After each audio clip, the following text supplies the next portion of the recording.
What's crack, it's VangelinaSkov, and today I'm going to be joined by Acrylic and Aether, and we are going to be talking about internet drama. And no, I'm not going to give you any more details than that, you're just going to have to watch the video. Anyway, before we do get into that, please subscribe and click the bell button to get notifications when I upload, and if you would like to, you can also check out the memberships or the Patreon with the links in the description. Thank you. Now, on to the video. Hi, today we're talking about internet drama. I've already done an intro for this, but I'm pretending to do a new one. I'm also going to pretend we haven't already been talking for like 2 hours. This is the start of this conversation. Definitely. How are you guys? Do you want to say hi, introduce yourselves? Hello, my name is Sadie and I'm from the Acrylic system, and this is Ulysses. I am from the Aether system. I'm glad that we're all sufficiently awkward. Yeah, we're totally awkward on camera when we're filming with other people because we don't have the space to like and then like press record on our own camera. Yeah. Little known secret, but I usually have to record my intro twice because I generally go, "What's the crack?" Oh fuck, and then start again. And I just don't want to do that in front of people, hence the recording the intro and outro separately. Well, Today we're talking about YouTuber drama, and I think mostly talking about the effects that has on people and the community as a whole. But I think maybe a good place to start discussing that would be sort of drama in the DID community, since that would be something we're all fairly knowledgeable on. Yeah, an example of the drama which we are speaking of today. Yes. Yeah. Oh man. So like the biggest one obviously was the whole DissociaDID thing. And I think when people are looking at that, they just sort of see, oh, that was this drama and then it affected this creator. But not everybody, some people do, but not everybody will look at the bigger picture and how it had affected everybody. But I do think it was one of those examples of times when people actually did start to talk about it a little bit, which doesn't normally happen. Mm-hmm. Yeah, and it definitely, like, that was one of the things that definitely spurred the idea for this, is because it wasn't just the DID community that was affected. Trisha Paytas got involved, and then a lot of, like, commentary YouTubers started getting involved as well.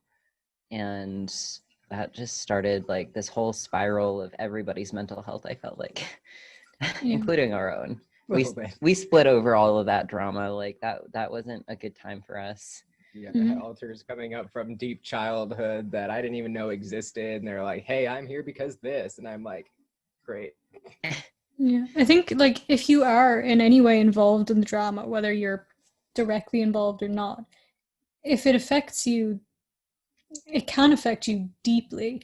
And I've seen a lot of people saying like, oh, well, it's just, internet drama, you don't even really know this person. Like all these people saying they had trauma because of it, basically, that they're just overreacting. But like, that can be the case. And it's not just with this situation, it's with loads of different situations of different internet dramas. Mm-hmm. And it stems from, like, this is never going to change, but it stems from the idolization of anybody who grows, an audience. Because people look up to them, they idolize them, and no matter how much we say, don't idolize us, people are going to do it anyway. Yeah, and it is kind of a sort of a dangerous thing, because then you see people excusing really terrible behavior until the point that they just completely break because they can't do it anymore. Or like other people feeling completely heartbroken over it. Like I think the first time that I ever felt actually like upset about a creator I enjoyed, it wasn't a YouTuber, and this was years ago, I was a teenager, it was Emily Autumn, I think. She plays violin and sings and stuff. She had like bipolar, and she'd been to mental hospitals and stuff, and she'd had a really sad upbringing, and then it turned out she'd made all that up and it was a character just to make her music. And I remember being like actually upset about that. And I don't do that anymore because I don't think I really idolize people anymore. Maybe I do to an extent, but if you are that person who's watching this creator and you believe everything they say, and then one day it just comes out that they've lied or they're not who you think they are, that could like crush you because you feel like you have a connection with them. It's quite sad. Yeah. Especially if that person's helped you through a lot. Like I know Dissociated has helped countless people deal and come to terms with their DID and, you know, help heal from that. But to see such things is a bit of a shock. Mm-hmm. Yeah. And I mean, I think it happened as well with Shane Dawson a lot because, you know, so I used to watch him back in the day, like back when he was more edgy, but by the time I found him again and he was doing his docu-series stuff and conspiracy theories, I'd forgotten about his past, like a lot of people had. And then a lot of new people were watching him, a lot of younger people, and he had portrayed himself as this sort of empathic, really nice, really naive guy. And people really, really cared about him. Like they invested a lot of their emotional energy into him. And a lot of people had a hard time accepting that maybe he wasn't so great or he wasn't exactly who he said he was, which then led to this huge divide between former fans and current fans who wouldn't denounce him, which just not only are people having to deal with this creator that they watched isn't who they said they were. They now have a divide in a community that they felt that they were a part of. And it's now just at war, basically. Dramatic way to put it, but like, you know. Essentially. Yeah. And I feel like subsections in communities, like they're inevitable because somebody's going to do something at some point to make somebody upset. It's just, you know, but it really creates this divide, and it can, like, friends, even real life friends, can be broken up over stupid YouTube drama, you know, which I say stupid YouTube drama, but obviously to those people it wouldn't be stupid, you know, that person means a lot to them. And so like it can actually affect real life friendships. Yeah. And that's just sad, I feel like. But like I feel like nobody really talks about that part of, you know, drama that's going on the internet. Is it can ruin friendships, which is unfortunate, but it happens. And sort of on the topic of that, there's this whole thing of like YouTubers specifically, they build up communities, like their fan base are a community, and that's what they strive to, and that's not a bad thing. Obviously, that's quite a good thing. So these people then end up feeling connected to each other, and some of them might even become friends just over the internet because they both like this creator. It happens all the time, and then all of a sudden something happens and everybody's fighting. It just feels like this thing that you were a part of is just, it's causing you mental distress because it's not your like safe spot anymore. It's now just a cause of stress. A war zone. Yeah. And I don't know, I think like it's too easy to brush it off, and I think I do it as well sometimes. It's something I have to be more mindful of. I just brush things off of, oh, this is just some stupid internet thing, oh, this dumbass creator is doing something stupid again, oh, who cares. But there are actually people who are being affected by it. And I think something we mentioned, I think this was before we started actually recording this, was about Jake Paul. And I often brush off things that he does or that Logan does. It's just like, I just don't care, that's stupid, they're just always stupid. But like, they've affected people in serious ways. Yeah, for sure. Like they have a very young audience, and it's just like that young audience is very impressionable, and when they look up to somebody like that and then somebody does something terrible, like the younger mind doesn't have the full processing to understand exactly what's going on. Yeah, and I think the example I mentioned was when Logan had staged him getting murdered basically in front of his window where all his like 8 to 12-year-old fans were, and they all thought that was happening, and that probably traumatized them. Even if it didn't happen, they, in that moment, they thought it was happening.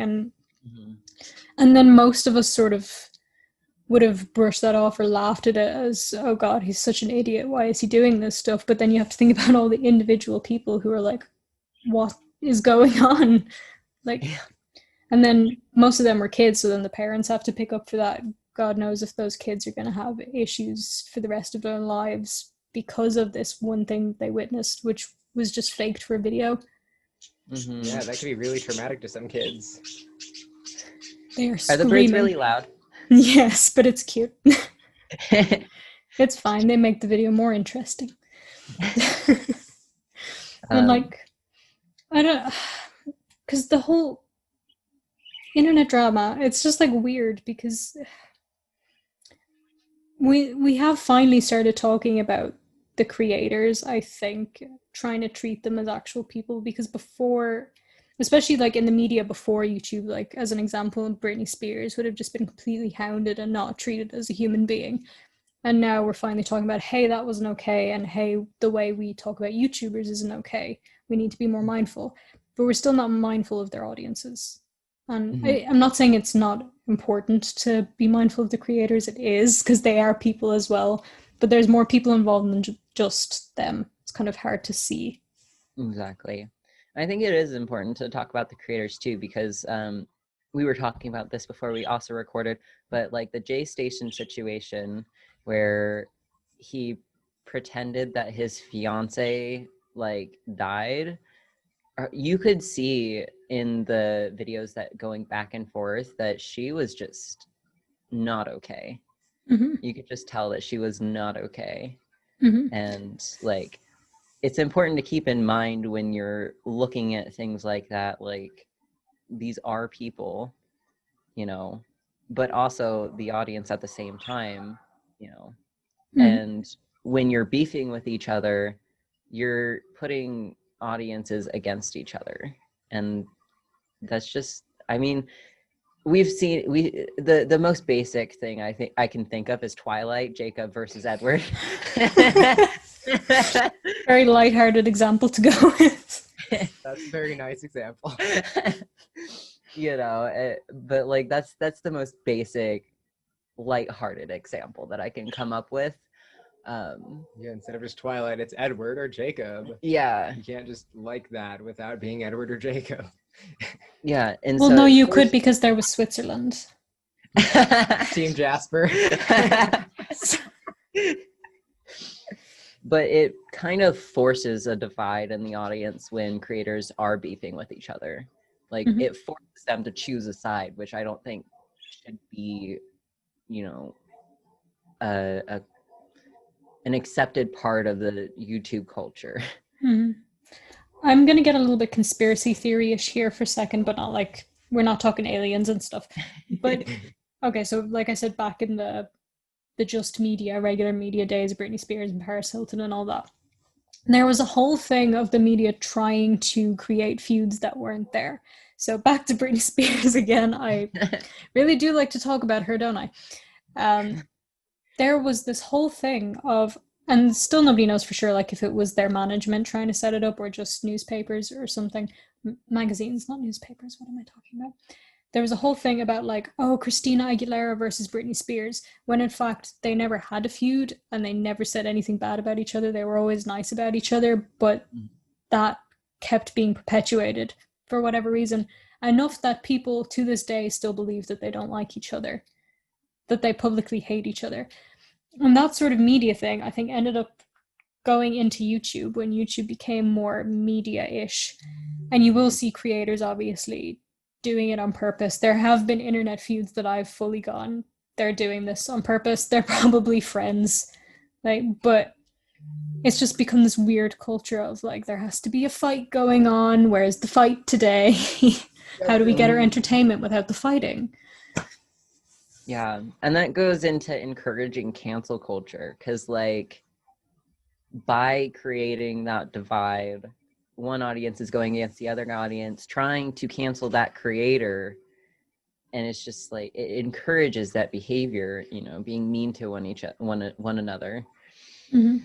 It's like an age-old tactic, and I say age-old like it wasn't just the 90s and the early 2000s, but an age-old tactic of trying to build communities and keep people popular by causing drama. And again, there are a lot of cases where the drama is not manufactured. I'd say most of it is not manufactured, but we're so used to it just being pushed at us that when it happens organically, we're like, oh, here's this thing that I now need to be a part of. Which side am I on? And I've done it myself as well. Like, I remember getting really angry about some internet drama stuff and being like, this person's a piece of shit and fuck them and whatever. But like, I don't know, it's hard to step back from it and like take a breath and go, okay, this person is hurting, this person is hurting, and all these people are being affected. Mm-hmm. And I think that's the perfect example of somebody not being directly involved being affected by it. You know, you get angry over it, and you want to defend the person you most enjoy, or you feel like you have to choose a side. Mm-hmm. And like, I feel like communities should be more about like coming together. Yeah, I see things on Instagram all the time, like, don't follow me if you follow this person, or like anti this person. It's like, do I have to unsubscribe from someone to follow your Instagram? Like, I'm never going to let these paths cross. I'm a completely separate entity. Yeah, I think like even the thing is, so with me, there have been some people that I have not been particularly fond of, but I will still associate with people who associate with them, if that makes sense. In a way, like you don't have to denounce someone that I don't like to talk to me, because that's dumb. Unless they're like if you, I'm gonna censor that. But if you're like a really, really bad person, like, okay, yeah, then don't associate with me. But if it's like, oh, this person did some internet thing that I don't agree with, don't talk to me ever. Don't even look in my direction. Don't perceive me. It's very odd. Yeah. I mean, it's actually happened to us. Like, we've seen a post that was like, if you follow Acrylic and Aether, don't follow me. And it was like, What did you do? This is that one post that was made on Instagram in our community tab about another content creator who we felt their actions threatened others. Okay. Well, yeah. And the same thing happened when we like made a story post about a minor reaching out to us for help, which we're going to touch on in one of our own videos, but like that also happened. Yeah, I get that. I don't know. The whole picking sides thing, it's something that's very ingrained in us, and I think it's hard to stop it. Like, you get it with, well, specifically in America, with politics and stuff. It's like a whole big thing of to keep people from joining together by making them fight. And we're just so used to it. It's everywhere. It's like, even your neighbors. I don't know my neighbors, so. Although, we scare ours. There was one person in my building, I don't know if I should be talking about this direction, just screaming and wailing and crying the other day, and I was really concerned, and I was like, should I go up and like check if they're okay? But then I didn't want to, because panic. I'm also going to censor that word. So hey, we've actually said the C word in our videos and have not gotten demonetized. Oh my gosh, we can say it now? Did the YouTube gods say it's okay? Apparently. Yeah, so actually, if you put it in the title or description, it's not okay, but if you say it in your video, it's fine. Okay. And if they do end up demonetizing you, all you have to do is put in that request. Yeah, it's a little request to review the video, and usually they're just like, sure. Okay, fab. I wanted to ask, do you want to talk about, because this might be a more personal topic, about how being involved with drama directly has affected you, just as an insight for the people who may not really know? They might have just been viewers of drama rather than actually in it. Yeah, I mean, we haven't been in too much drama, but we've been talked about recently. And like, we went down a mental spiral, honestly. I mean, you guys saw us stay in bed for a couple of days. You know, we stayed in bed for a couple of days. We couldn't really take care of ourselves all that well, and we were kind of obsessed with what was going on. So we were constantly checking, constantly trying to search our name to see if anything new had popped up, and we have 2 new authors because of it. Yeah, so it is like, I know, because you can kind of look at a drama and then think, yeah, it doesn't really, it's probably not affecting them that badly, but like, 9 times out of 10 it is, no matter how much of a front that person puts up. Like, I've been involved in stuff and I don't generally talk about it because I don't want to, but then I'll still be like it affects me quite badly. So in similar ways, you know, being obsessive about it and just checking things constantly, falling into negative coping mechanisms and things like that. And it's just, it really does take a toll on you, because when you're involved in that kind of thing, even if there are people who are supportive of you, it feels like everybody is against you, at least in my experience. Yeah. And it might not always look like how it actually is on the surface. For example, you know, my case dealing with drama and stuff, I may seem like a chipper, cheerful individual, but I have serious anger issues. When all this stuff was going around, like, I've already got stomach ulcers, so my stomach acid was out the roof. I was shaking. I went out and shoveled snow for hours to get rid of the anger. Like, I'm glad we have snow now in case there's any more drama. Thank you, winter. But, yeah, like, you have to try to regulate yourself. Like, I can't just be all like, I am so pissed on media. I have to be all like, oh, I can't say that. I have to breathe and not shout and like try to be calm about it. But it's really hard to regulate your own emotions. And then, yeah, I'm one of those cases of DID with alters that come back out of dormancy. And I've had a whole bunch of those re-arising because of the drama, being all like, oh yeah, we're on in those stress levels again, so some serious stuff must be happening. It's my time to come back. And it's like, wait, it's just some dumbass on Instagram.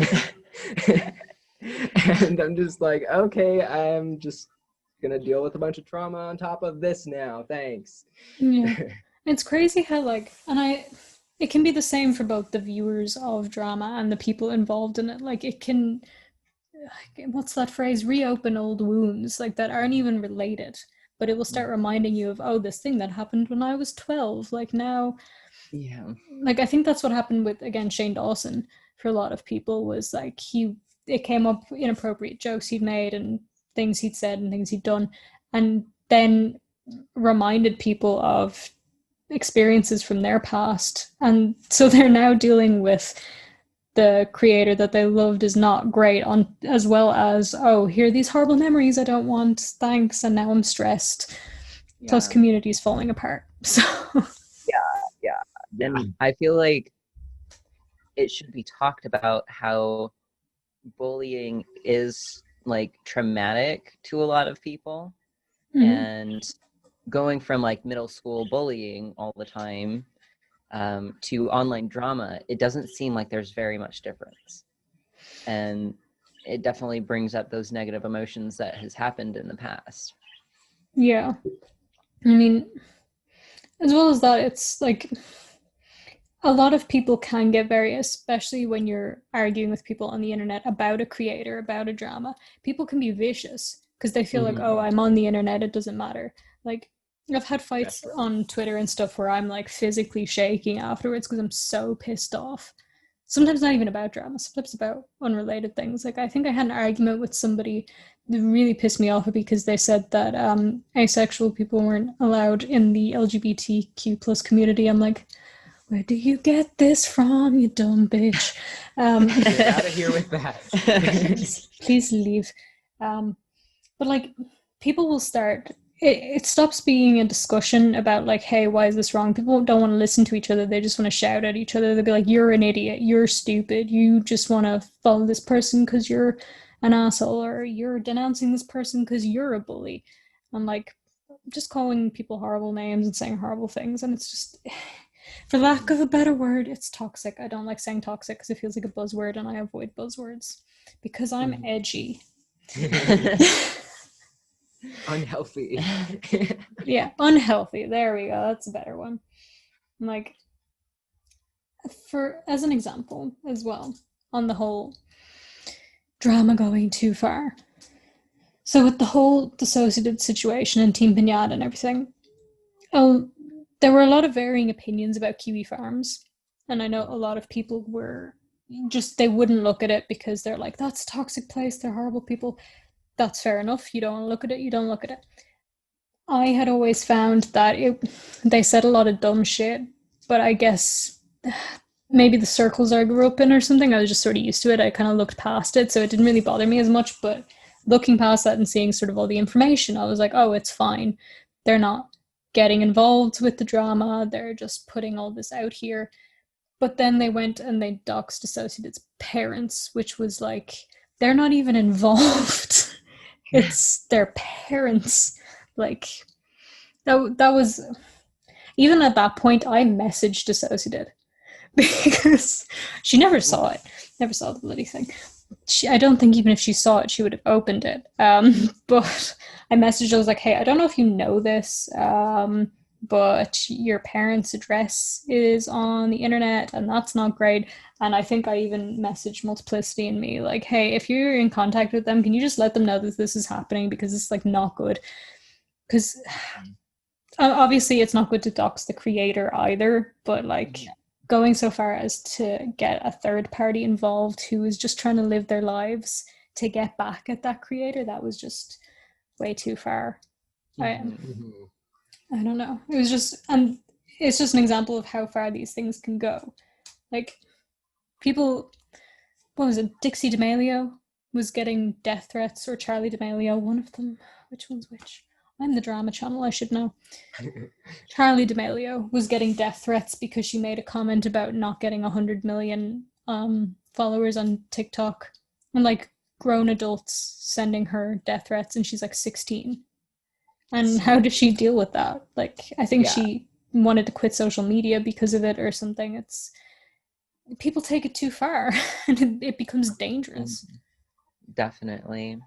And then it creates this obsessive, compulsive thing, even with the audience as well, of like constantly checking for different things on different people in different areas, like Kiwi Farms. You know, people will go there because they're like, okay, this is where all the information is. This is where I need to go to get, you know, this. But then they start obsessively getting into that, and then they get pulled into the, you know, taking it too far.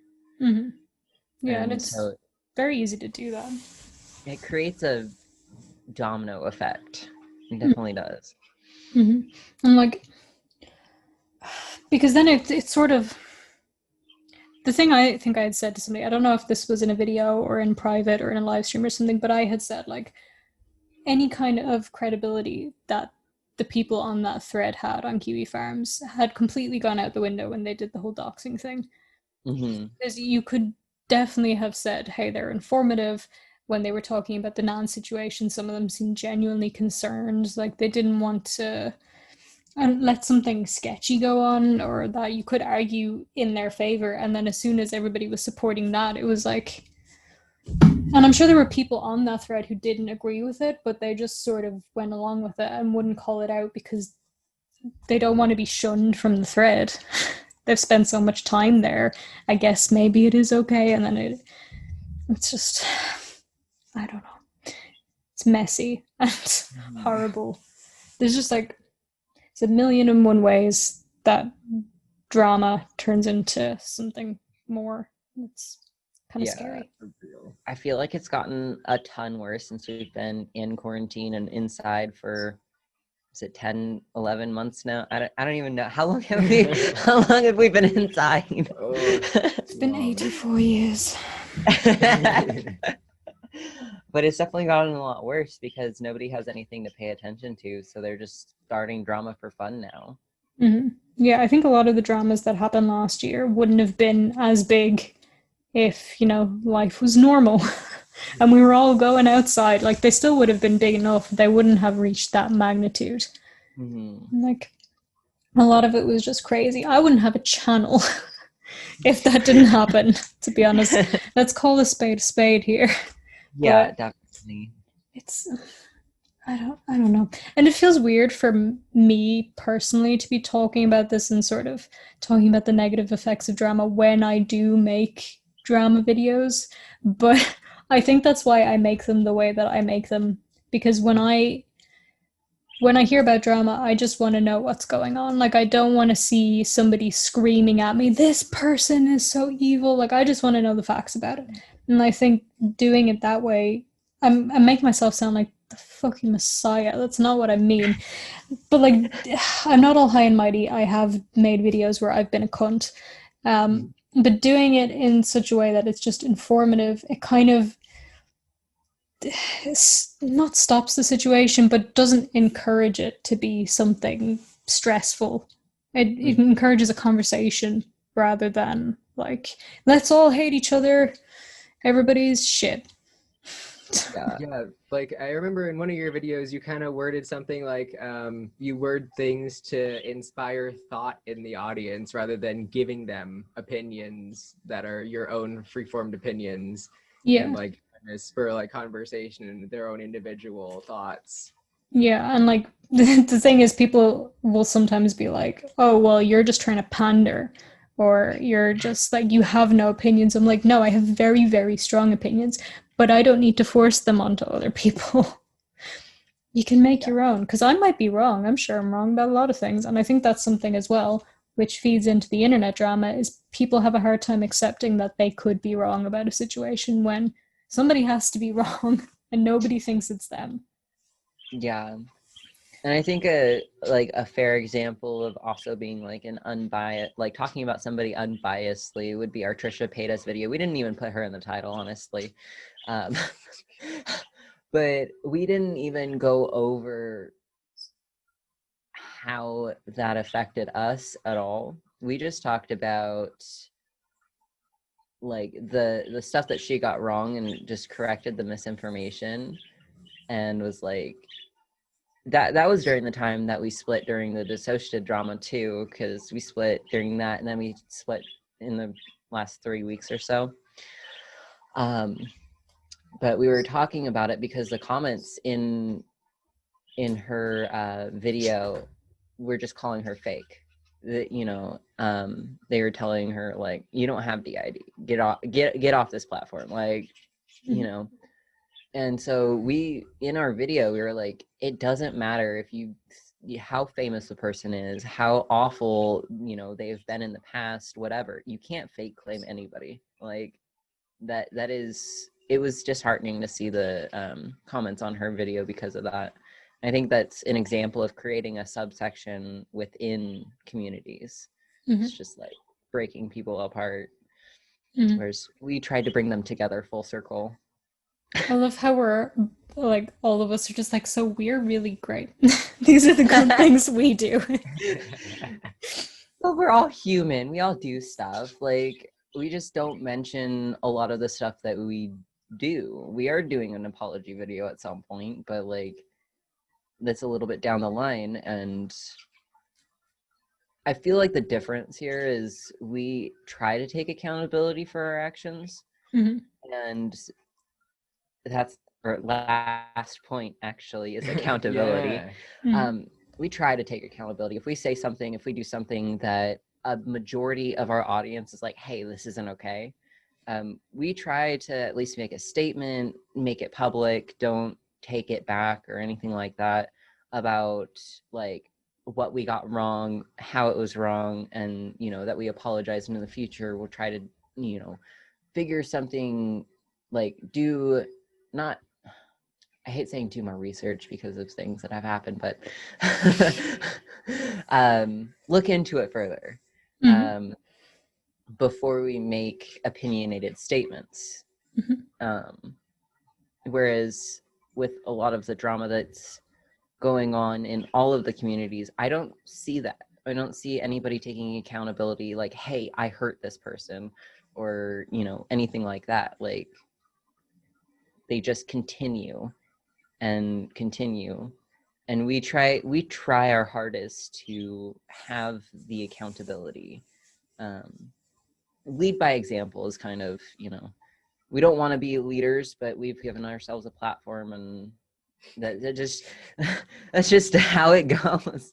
Yeah, I think the main takeaway from all of what we said is basically, like, as a creator, taking accountability for something does not mean that it shouldn't have to damage your ego in any way. Like, everybody can be wrong about things. as an example, I won't go into details of what it was because it's on my channel and I don't want to mess it up, but I did, at the beginning of my dissociative videos, make a very big mistake with them. And I did have to say, I'm sorry that I did this. This is why it was wrong, and I will try not to do it again. And it's not saying, oh, I'm a terrible person, you all hate me. It's like, okay, so I've learned from this. This wasn't great, and I'm just not going to do it again. And for viewers of creators, asking somebody to take accountability is not in any way calling them a horrible person, and it's not bullying them. It's just trying to make everybody be better, avoid hurting other people in the future. That's all it is. I don't know. I think we could stand to do that more. It'd be good. Yeah, and I feel like as a creator who gets criticism, I guess message for other creators who also get criticism is try to listen to it with an unbiased mind. Like if it makes you upset at first, take a second, step back, and then review what they actually said and try to see from a couple of different viewpoints. Because most likely they don't hate you and they just disliked one or two things that you said. And maybe they have some good advice for you in the future, you know, to improve your content. That's actually a really important point. Like somebody trying to criticize you in some way does not mean that they're trying to attack you. Just means they're like, hey, you could improve, perhaps. Yeah, and sometimes they don't say it in the nicest way. No, no, they don't. But I mean, there is a definite distinction between somebody sending hate to you and somebody sending criticism. And sometimes it might be hard to tell the difference between those two in the initial moment. So then, like what you said, step back for a second. And sometimes it is just blatant hate and you can ignore it. Yeah.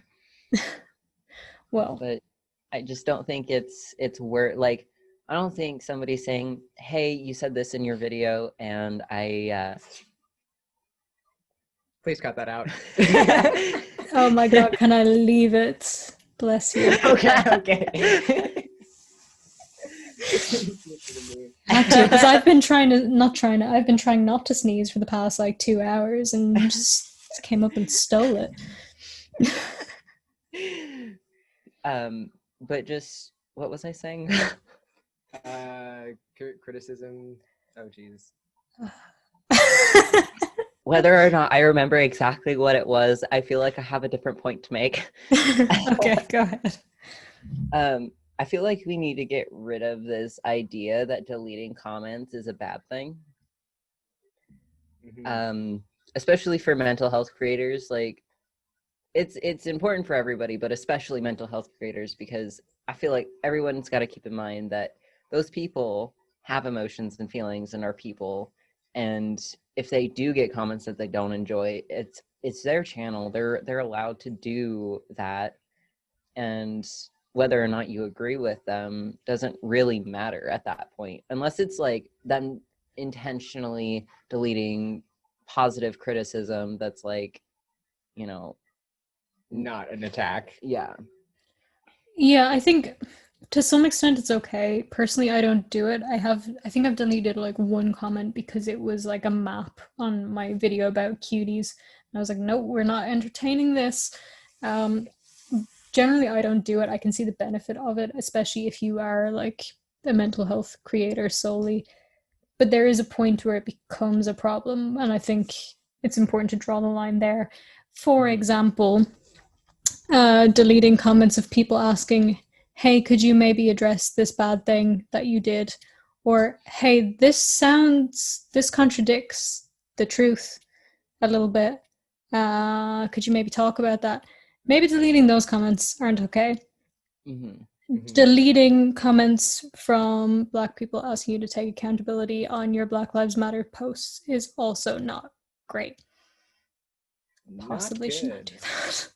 Yeah, but deleting comments that are intentionally trying to get at you, or I hate using the word trigger because it's such a meme now, but you know, intentionally trigger you. They know this particular thing upsets you, so they're going to comment it. Like I feel like we need to get rid of the idea that that's bad.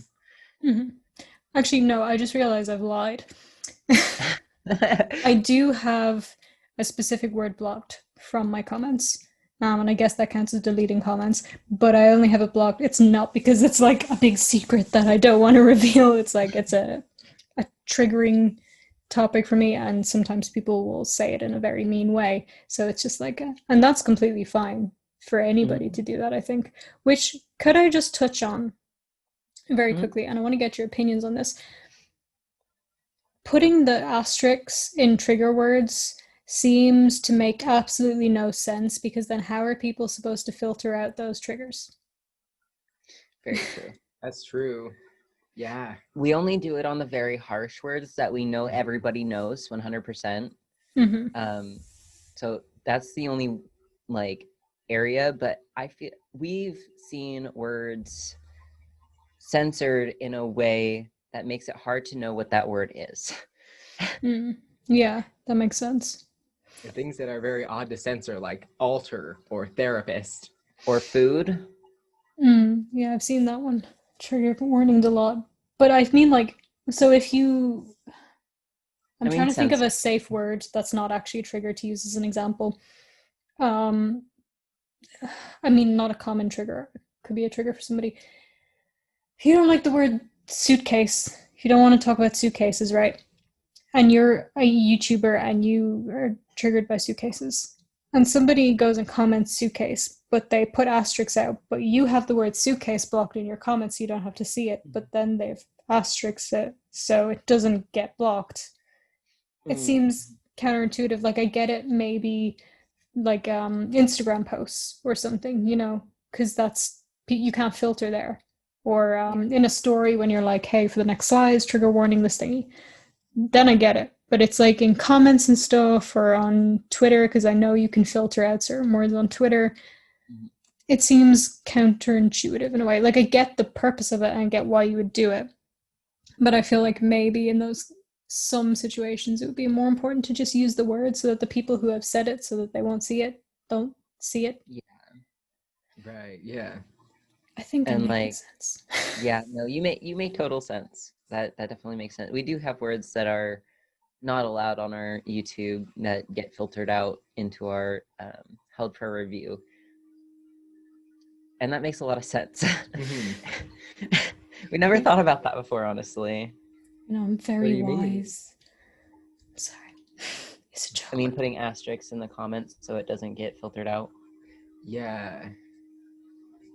Yeah, I didn't realize it did that. I didn't even think about that. And again, like, I get it in some situations, like if you're censoring a word in a video or in an Instagram post or something, then it makes sense. But I don't know. I feel like sometimes, maybe I'm wrong, maybe somebody's going to correct me, but I feel like I'm allowed to have opinions sometimes. It would work better with the YouTube to not do the asterisk if you're trying to like get specific words not there. Yeah. Yeah, I see what you mean with that. To tie that into internet drama, people tend to asterisk the words Jeffree Star and Shane Dawson in my comments. Yeah, I'm not sure why. I don't think they think it's a trigger. I think they just don't want their names to come up. I don't know. I've never asked. Maybe I should just ask. Maybe we should just make a little thing. Comment down below if you find. Yeah, do that, please. Comment if you think things. Thank you. Yes. If you have an opinion on this matter. Or if you have any opinions ever. Trying to get the most comments possible. If you think anything. If you have ever existed, please comment below and let us know.